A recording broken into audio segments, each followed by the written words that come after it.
For those of you who don't know me, my name is Susan Relder, and I am Pastor Damon's wife. I've been married to him for 38 years, and we have two beautiful girls, Crystal, whom most of you know, and Autumn, whom some of you know.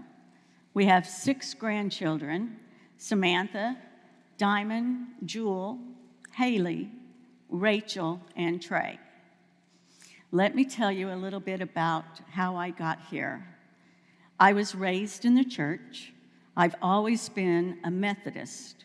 In fact, I was a cradle member of the WSCS, which is the Women's Society of Christian Service, which was the organization that was renamed United Methodist Women and is now United Women in Faith. We went to church every Sunday, and what seemed like every time the doors were open, we were there. It was like a second home to me. As I went to college at Southwest Texas State University and then started a job, I did not attend church on a regular basis. I had a tendency to rebel. I thought it just was not for me. But even when I strayed, I always knew where to come back. I knew that God was a part of my life, that He was there for me.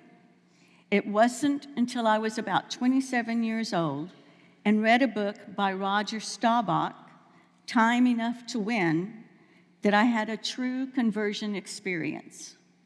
It was this book that helped me realize that I could have a personal relationship with Christ.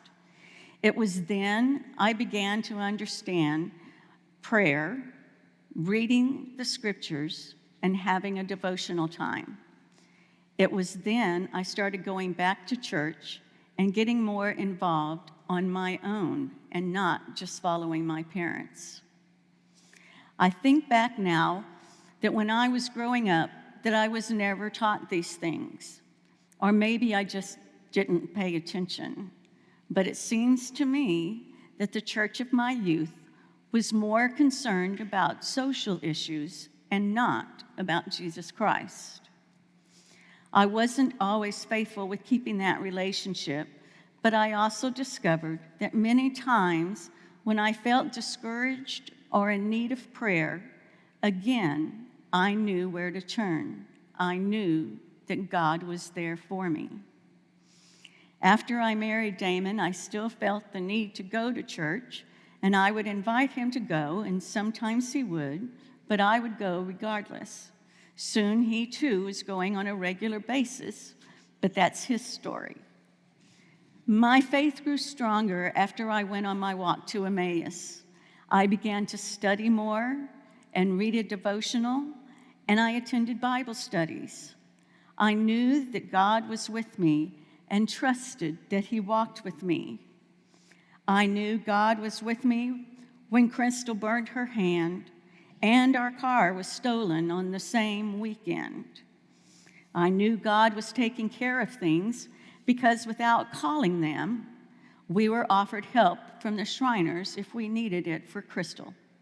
And then God had helped getting us another car within only a few days after we found out that our car was burnt and not salvageable. There have been many times in my life that God has answered my prayers, but today I want to tell you the story that changed my life. I've been told that when you give your life to Christ, that you become a huge target for the attacks of Satan. John 10:10 states that Satan is out to steal, kill, and destroy. I never thought that I would be fighting Satan in real life. Back in May of 2008, Autumn came to us with every parent's nightmare. She was only 17 years old, and she announced to us that she was pregnant and was leaving and going to live with her boyfriend. For the sake of the story, I will call him John.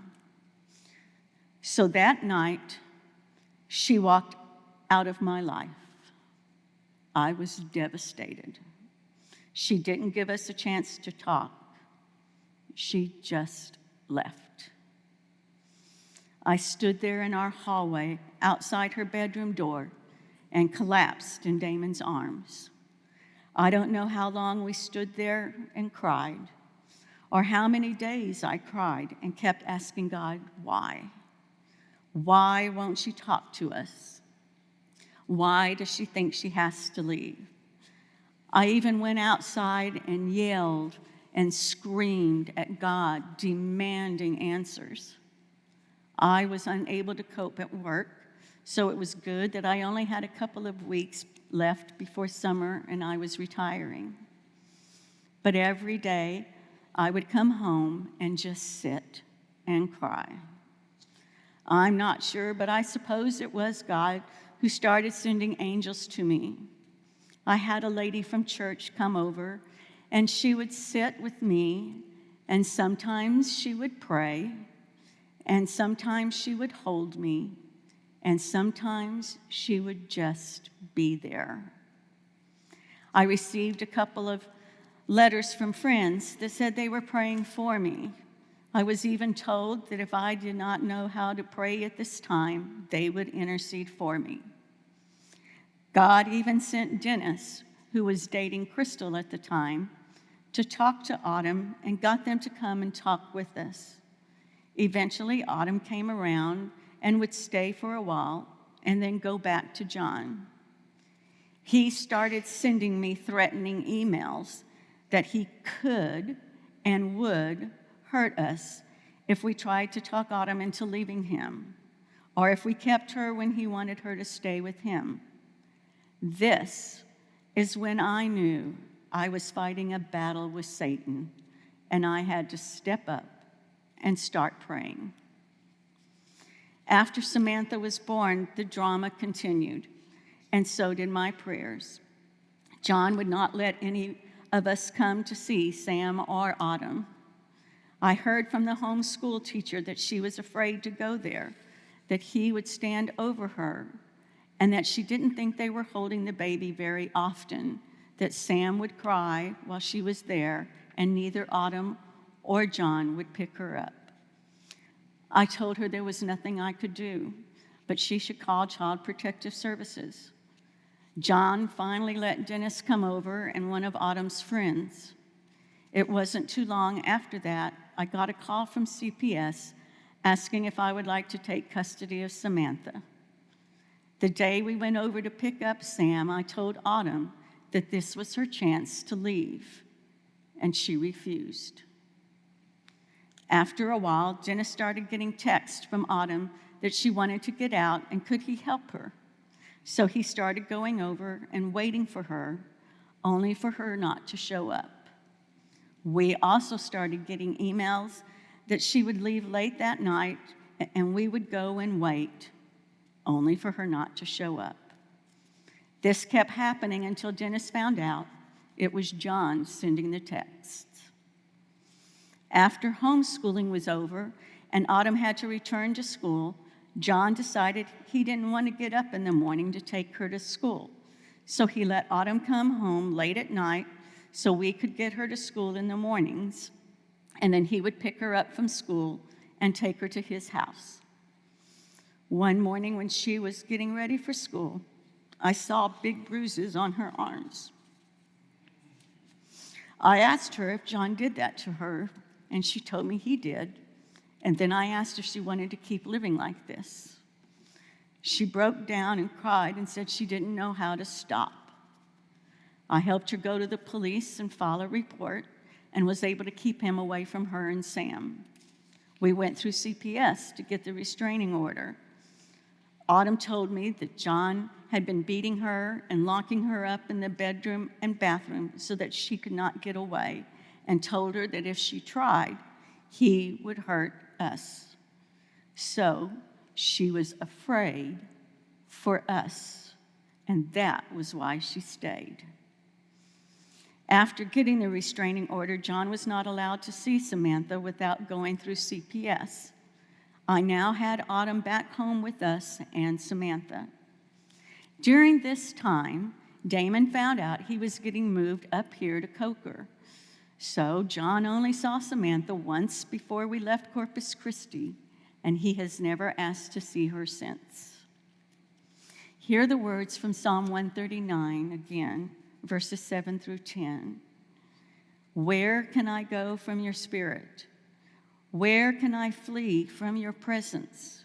If I go up to the heavens, you are there. If I make my bed in the depths, you are there. If I rise on the wings of the dawn, if I settle on the far side of the sea, even there your hand will guide me. Your right hand will hold me fast. After all these years, I'm able to look back on this ordeal and see God was there all along. I learned that even when I could not pray, others were praying for me. I now personally know the power of prayer and the importance of keeping a close relationship to God. So, when I was diagnosed in 2010 with breast cancer, I knew that God was in control. I had people ask how I could be so calm during this time, and I told them that God was answering prayers and would take care of me, because after what I had been through before, this was a walk in the park. My faith continues getting stronger as I dive deeper into scripture reading and devotionals. I have gone through the plan to help make me a better disciple and have started an accountability band. I hope and pray that you know that God is with you every day and wants to have a relationship with you. He loves you and will take care of you even when it's hard to feel him. He's there, I promise, and so does he.